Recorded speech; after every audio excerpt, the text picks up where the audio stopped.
One thing that kind of struck me when I was reading through the results was the measures around how often uh, thoughts of historical loss, cultural loss came to the minds of college students. And it was something like weekly or even more than weekly. I was curious if you could dig into that a little bit in terms of sort of,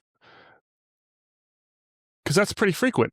Yeah. And what kind of does that look like, and how that might be affecting the mental health of folks, and especially for, I think, it's for, as you said, there's so few. You talk about this more in the second paper, how there's so few uh, opportunities to have Indigenous mentorship for these students, and so there's going to be a lot of folks listening today that maybe that are probably non-Indigenous, and have Indigenous students in their classrooms, and may not be aware of this. So I'd love to hear a little bit more about kind of that impact and what that all means.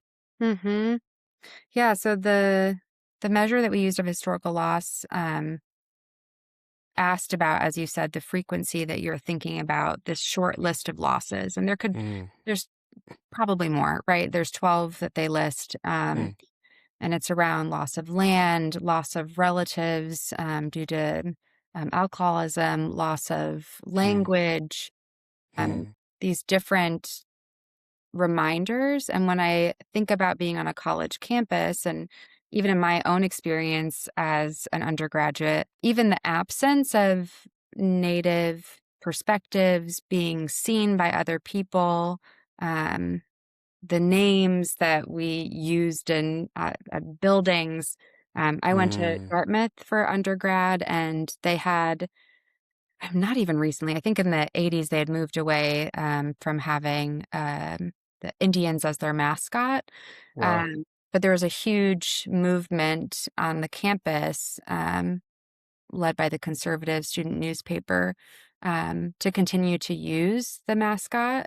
And so there were, I don't know, weekly moments where folks would do war chants or make comments. Mm, And so just even walking around campus, I think feeling like you don't matter, and that your experience is actually the experience of your people is something that other people are celebrating. Like mm, the pain that mm. your people and your family and you have experienced is something that people are like joyous around, is such like a Right. I don't know, disorienting experience. And I think when I've worked as a clinician with Native students, this comes up in coursework when they're doing readings, when they're trying to have discussions in class and talk about their experience, when people don't know anything about Native history or Mm. don't believe that they're Native, or all these different pieces of the ways that I think that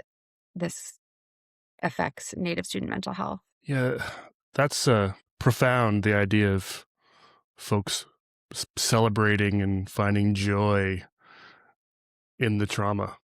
Right, right.